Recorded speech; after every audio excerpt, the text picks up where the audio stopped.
ଦାବି ହେଉଛି ଆଜି ସ୍ମିତାରାଣୀ ହତ୍ୟାକାରୀ ଯେଉଁ ରୂପେଶ ଭଦ୍ର ଯେ କି ସେତେବେଳେ ଖସି ଯାଇଥିଲେ ତାଙ୍କୁ ବର୍ତ୍ତମାନ ଯଦି କିଛି ନ ହେବ ଆମେ ସିବିଆଇ ପର୍ଯ୍ୟନ୍ତ ଦାବି କରିବୁ ନିଶ୍ଚିତ ଭାବରେ। ଆଉ ଯେଉଁ ପ୍ରଭାତ ଯେ କି ସେତେବେଳେ ତାଙ୍କୁ ସହଯୋଗ କରୁଥିଲେ ସିଏ ବର୍ତ୍ତମାନ ଯେଉଁ ରାମକୋ ପ୍ଲାଣ୍ଟକୁ ଆସିକି ଯେଉଁ ପୁଣି ସେଇ ରୂପେଶ ଭଦ୍ରଙ୍କୁ ଯେଉଁ ଆଣିକି ପୁରେଇଛନ୍ତି ତାଙ୍କୁ ମଧ୍ୟ ରାମକୋ ପ୍ଲାଣ୍ଟରୁ ବାହାର କରାଯାଉ।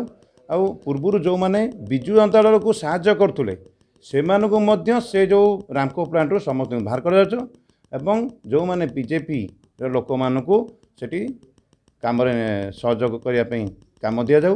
ଏବଂ ଆମେ ଯେଉଁ ସ୍ୱାଧୀନ ପ୍ରାର୍ଥୀ ଯେଉଁ ବିଧାୟକ ଅଛନ୍ତି ଯିଏକି ଆମର ବିଜେପିକୁ ସହଯୋଗ ଦେଇଛନ୍ତି ତାଙ୍କୁ ମଧ୍ୟ ନିବେଦନ କରିବୁ ଏଇ ଯେଉଁ ଲୋକମାନଙ୍କୁ ସେମାନଙ୍କ ସହଯୋଗ ନ କରିକି ଯେଉଁ ଭାରତୀୟ ଜନତା ପାର୍ଟିର ଯେଉଁ ବ୍ୟକ୍ତିମାନେ ଅଛନ୍ତି କର୍ମୀମାନେ ଅଛନ୍ତି ତାଙ୍କୁ ସହଯୋଗ କରିବା ପାଇଁ। ସ୍ମିତାରାଣୀ ହତ୍ୟାକାଣ୍ଡରେ ସ୍ମିତାରାଣୀ ପରିବାରକୁ ନ୍ୟାୟ ମିଳୁ ଏବଂ ଦୋଷୀ ଯିଏ ତାକୁ କଠୋରରୁ କଠୋରତମ ଦଣ୍ଡ ମିଳୁ। ଏଠିକି ମୋହନ ମାଝୀ ନିଜେ ଯିଏ ଆଜି ମାନ୍ୟବର ମୁଖ୍ୟମନ୍ତ୍ରୀ ଅଛନ୍ତି ସେ ଆସିଥିଲେ ଅବଜର୍ଭ ହେଇ ଏ ଘଟଣାର ସେ ସବୁ ଘଟଣା ଭଲ କି ଜାଣିଛନ୍ତି। ଆମେ ମଧ୍ୟ ବିଗତ ଦିନରେ ଲ ମିନିଷ୍ଟର ଏବଂ ମୁଖ୍ୟମନ୍ତ୍ରୀଙ୍କ ପାଖକୁ ଯାଉଛୁ ଏ ଘଟଣାର ପୁଙ୍ଖାନୁପୁଙ୍ଖ ତଦନ୍ତ ହେଇ ଦୋଷୀକୁ ଯାହା ଆଜ୍ ପର୍ ଲ ଦଣ୍ଡବିଧାନ ହେବା କଥା ହେବା ଦରକାର।